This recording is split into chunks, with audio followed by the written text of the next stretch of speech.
with regard to the geography and history of the city.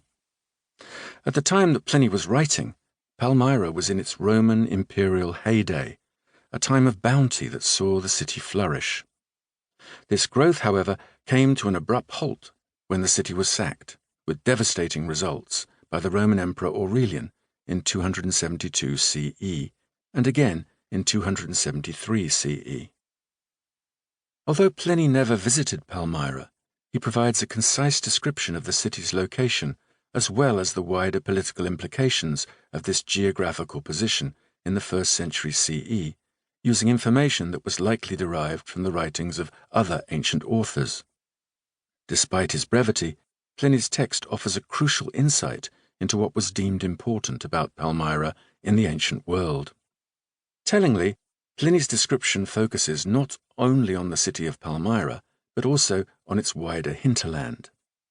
These two elements of Palmyrene society and its survival are so closely entwined that it is virtually impossible to study either in isolation. Palmyra demanded a managed hinterland in order to survive and sustain itself, and the essential and symbiotic relationship between the city and its surroundings is testified to by documents produced throughout the Roman period, among them numerous inscriptions from the city and the famous tax tariff of 137 CE. The latter item is a monumental structure of local limestone, height 200 centimeters or 79 inches, width 640 centimeters or 251 inches, on which was carved a bilingual inscription of the tax tariff.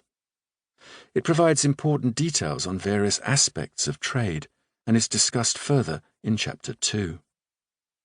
The stone bearing the tariff inscription was erected on the city's main street, opposite the sanctuary of Ra Basare, a location that was very prominent in the urban landscape. The purpose of the tariff was to resolve conflicts between local traders and tax collectors, and it features both the city's old regulations on Palmyrene trade and the new regulations that replaced them. These were inscribed in the local Palmyrene Aramaic dialect, as well as in Greek, demonstrating clearly that these laws were intended not only for Palmyrene local society, but also for visitors and trade contacts. However, the information carved on the tax tariff is concerned exclusively with trade that came through the city itself, and therefore does not offer detail about any trade extending outside the city and its immediate hinterland. Pliny's mention of the fields surrounding Palmyra reminds us that despite its desert location, the city was in fact encircled by arable land. Figure 2. This could have been achieved only through what must have been an intensive management of water resources, perennial or seasonal, throughout the year.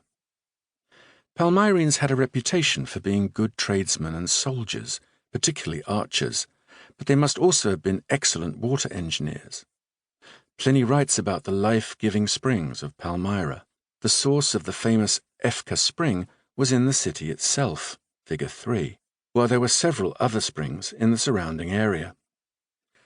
These provided water for general usage, both in the city and its hinterland, but drinking water was apparently derived from other sources, and the Palmyrenes, at least in the Roman period, relied on water being brought into the city by aqueducts. Water is the most precious resource in the desert, and it's likely that the Palmyrenes spent much time and energy ensuring they had a stable supply, especially in the Roman period when the city's population exploded. Despite these springs and fields, Palmyra, as Pliny noted, was nonetheless isolated, an oasis surrounded by desert. However, while Pliny describes a vast circuit of sand, the desert around Palmyra is not the traditional dunes that might be seen in, for example, the Sahara, but is instead a landscape of varied and partially mountainous steppe. Modern Arabic contains two terms for desert. Sahra describes sandy deserts, while Badia is used for the deserts that the Bedouin inhabit, and where it is possible to find pasture and water for animals.